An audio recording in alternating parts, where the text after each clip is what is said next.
Hello बच्चों, कैसे हैं आप लोग। चलिए आज हम देख लेते हैं BSc fifth semester zoology paper second. और ये क्वेश्चन पेपर है एमजेपीआरयू यानी कि महात्मा ज्योतिबा फुले रोहिलखंड यूनिवर्सिटी बरेली का। अब जिन बच्चों के अब तक एग्ज़ाम पेपर नहीं हुए हैं उन बच्चों के लिए ये क्वेश्चन पेपर सोने पे सुहागा, क्योंकि बहुत सारे क्वेश्चन ऐसे होंगे जो आपके एग्ज़ाम पेपर में पक्का फंसेंगे। तो सभी क्वेश्चन को अच्छे से याद करके जाना, समझ के जाना, क्योंकि कई क्वेश्चन ऐसे होंगे जो पक्का पक्का आपके पेपर में फंसेंगे। चलिए देख लेते हैं इस साल इस पेपर में कौन कौन से और कैसे कैसे क्वेश्चन पूछे गए हैं। ठीक है सर, ठीक है, करवा दो आप। तो एग्जामिनेशन 2025-26 का पेपर अभी हाल ही में हुआ। ठीक है, देखो यहाँ पर 2 आवर्स का पेपर होता है एमजेपीआरयू में और मैक्सिमम मार्क्स 75 होते हैं। अब आपकी यूनिवर्सिटी में मैक्सिमम मार्क्स कितने हैं, कितने घंटे का होता है, ठीक है, ये आपको पता होगा। चलिए तो फिलहाल वो क्वेश्चन की तरफ चलते हैं कि क्वेश्चन कैसे कैसे पूछे गए हैं। देखो इसमें ना वेरी शॉर्ट आंसर क्वेश्चन 10 पूछता है। पर क्वेश्चन 2-2 नंबर के होते हैं। देखो सभी 10 प्रश्नों के उत्तर दीजिए। प्रत्येक अति लघु उत्तरीय प्रश्न 2 अंकों का है। अधिकतम 75 शब्दों में अति लघु उत्तर अपेक्षित है। तो सबसे पहला क्वेश्चन जो पूछा है यानी कि जेकबसन का अंग, ठीक है बेटा, जेकबसन का अंग, ये क्वेश्चन देख रहे हो पढ़ा हुआ है आपका। देखो ज़रा कहाँ से क्वेश्चन पूछा बेटा, पेपर में क्वेश्चन कहाँ से पूछा। अब आप सोच लो, जेकबसन का अंग यानी कि जेकबसन ऑर्गन, ठीक है, टिक लगाओ अपने मॉडल पेपर में या आपके जो नोट्स बना रखे उसमें टिक लगाओ कि यार ये क्वेश्चन पढ़ लेना है। ठीक है, चलिए बी नंबर है पहले का, ठीक है, 10 क्वेश्चन है ये, वेरी शॉर्ट। अब इसका बी नंबर जो है ना वो है तुम्हारे पास फाइलोपिलोम। कितना शानदार नाम है, फाइलोपिलोम, ऐसा लग रहा है जैसे एक से एक नया नाम है। ठीक है, फाइलोपिलोम। अब फाइलोपिलोम जो है ना ये बी नंबर है, यानी कि क्वेश्चन नंबर फर्स्ट का 2 हमारे टॉपिक हो गए। चलिए अब आगे देखते हैं। क्वेश्चन सी देख लो, प्लेकोइड सल्क। ओहो, प्लेकोइड स्केल जिसको आप इंग्लिश में बोलते हो ये हैगा प्लेकोइड स्केल। पढ़ा हुआ लग रहा है कि यार ये क्वेश्चन मैंने पढ़ रखा, क्योंकि वेरी शॉर्ट आंसर क्वेश्चन जो होते हैं ना वो बच्चों के बहुत कम पढ़े हुए आते हैं। इसलिए तो बता रहा हूँ ये क्वेश्चन पेपर आपके लिए सोने पे सुहागा है। ठीक है, इसलिए अच्छे से इन क्वेश्चन को पेपर करके जाना। चलिए तो प्लेकोइड सल्क, ओके ओके। अच्छा डी नंबर देखो जरा, डी नंबर कौन सा है इसका, एक्सो, ठीक है, लोटल लार्वा। ये एक्सोलोटल लार्वा, कितना शानदार नाम है यार, एक्सोलोटल लार्वा। बताओ यार कहाँ से पूछा है क्वेश्चन, ये तुम खुद सोचो यार कहाँ कहाँ से पूछे हैं।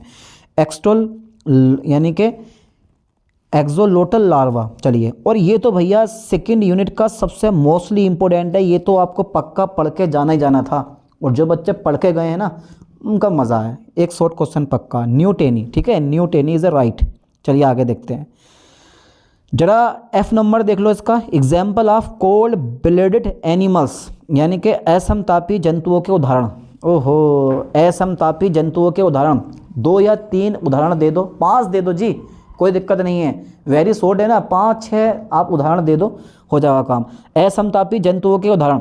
अच्छा, पैक्टिन का नाम सुना है कभी आपने, जी नंबर है पैक्टिन। अब तुम खुद देखो यार कैसे कैसे क्वेश्चन इस पेपर में पूछे गए हैं।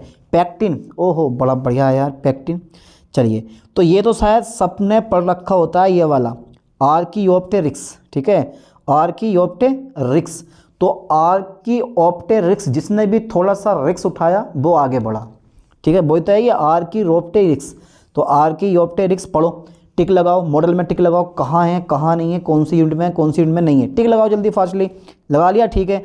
अच्छा इसका आई नंबर है, उदाहरण सहित विषहीन सर्प, यानी कि non poisonous snacks with example. उदाहरण सहित विषहीन सर्प, यार ये विषहीन सर्प कौन से होते हैं। अच्छा चाइना में तो सांपों की खेती बाड़ी की जाती है यार, खाए जाते हैं मार मार के। ओहो किस तरह से खाते होंगे, बोलते हैं यार अच्छी प्रोटीन होती है इनके अंदर। ठीक है, अच्छा रोडेंट्स का नाम सुना है, ये तो हर साल पेपर में आता है, ये पक्का तुम्हारे पेपर में फंसेगा। रोडेंट्स जो है ये तुम्हारे पेपर में ही फंसने वाला है, रोडेंट्स। ठीक है, चलिए आगे देखते हैं, आगे देखते हैं। आप सेक्शन बी देख लो बेटा, सेक्शन बी। सेक्शन बी में जो है ना देखो इसमें क्या है, इसमें क्या है कि अटेम्प्ट एनी 2 क्वेश्चन। तो 15-15 मार्क्स के 2 क्वेश्चन दे रखे हैं हमें। ठीक है, यानी कि 15-15 मार्क्स के आपको 2 क्वेश्चन करने हैं, जिनमें से 4 क्वेश्चन आपको दे रखे हैं, 4 क्वेश्चन दे रखे हैं, 2 क्वेश्चन करने हैं 15-15 मार्क्स के। तो ये लघु उत्तरीय प्रश्न है, यानी कि शॉर्ट आंसर टाइप क्वेश्चन। चलिए देख लेते हैं। तो देखो पहले ना यार जो ये बेसिक चीज़ें होती हैं ना, ये पढ़ लिया करो, काम की चीज़ें होती हैं। कि नहीं, 2 प्रश्नों का उत्तर दीजिए। प्रत्येक लघु उत्तरीय प्रश्न 15 अंकों का है। अधिकतम 200 शब्दों में लघु उत्तर अपेक्षित है। तो सबसे पहला जो क्वेश्चन है ना, वो है तुम्हारे पास, give broad classification of call data up to class with example. पहली यूनिट का है और ये पेपर में हर साल रखा हुआ मिलता है। जिसने ओरिजिन पढ़ा होगा, ठीक है, जिसने क्लासिफिकेशन पढ़ा होगा, वो पक्का करके आया होगा कॉल डेटा का। जहाँ तक, और आप लोग भी, चाहे आप किसी भी यूनिवर्सिटी के हों, ज़्यादा से ज़्यादा कॉल डेटा के बारे में पढ़ना। जितना ज़्यादा से ज़्यादा कॉल डेटा के बारे में पढ़ोगे उतना फ़ायदा होगा, क्योंकि एक लॉन्ग क्वेश्चन कॉल डेटा से 100% पेपर में रखा हुआ मिलता है।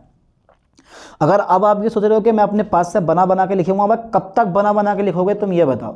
थोड़ा बहुत तो आपको पता होना चाहिए ना। अगर आपको 10% पता है ना, तो आप 90% बना बना के लिख दोगे। लेकिन वो 10% जो हेडिंग होते हैं ना, वो तो पढ़ने बहुत ज़रूरी होते हैं। चलिए, तो ये जो तुम देख रहे हो ना, यानी कि कॉल डेटा का वर्ग का, यानी कॉल डेटा का वर्ग तक व्यापक वर्गीकरण कीजिए। ठीक है, ओके ओके ओके, व्यापक वर्गीकरण कीजिए। चलिए अब आगे देखते हैं।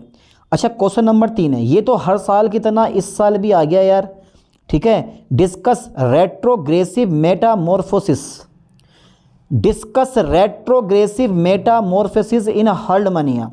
ठीक है, हर्डमानिया जो है ना, ये वाला जो हर्डमानिया है, ठीक है, discuss retrogressive metamorphosis in Herdmania. Paper में आता है बेटा, ठीक से पढ़ लेना इसको। ये 100% पेपर में फंसता ही फंसता है। ठीक है, और इस साल भी देखो ये एग्जाम पेपर में फंसा है। ओके, तो 2, 3, चौथा नंबर देख लेते हैं हम। Okay okay okay okay okay okay okay okay okay okay. तो बेटा 4 क्वेश्चन दे रखे हैं, 4 में से आपको 2 करने हैं। जो अच्छे से आए वो कर लेना आप, ठीक है।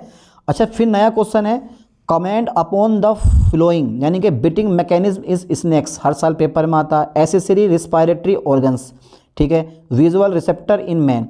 ये सब का सब मोस्टली इंपॉर्टेंट मैंने बताए थे। जिन बच्चों ने, ठीक है, जो मैंने मोस्ट क्वेश्चन करवाए थे, वो वीडियो देख के पेपर तैयार करा होगा ना, 100% सारे के सारे क्वेश्चन करके आए होंगे। ठीक है, बहुत ही सिंपल सा पेपर है, जो पढ़ाया है वही आया है। Beating mechanism in snakes, accessory respiratory organs and be visual receptors in man. चलिए आगे देखते हैं। अच्छा, निम्न पर टिप्पणी लिखिए। ये हिंदी में है। सर्पों के काटने की क्रियाविधि, सहायक श्वासनांग, मनुष्य में दृश्य संग्राहक। चलिए, एक क्वेश्चन रह गया इसका, क्योंकि 4 क्वेश्चन दे रखे हैं, 4 में से 2 करने हैं। जोन सा अच्छा लगे कर दो। पक्षियों में प्रवासन पर निबंध लिखिए। ये तो हर साल पेपर में आती आता है, इस बार भी ये क्वेश्चन आ गया। तो 2 शॉर्ट क्वेश्चन हमारे पूरे हो गए। 2 शॉर्ट क्वेश्चन हमारे पूरे हो गए। पक्षियों में प्रवासन पर, ठीक है, निबंध लिखिए।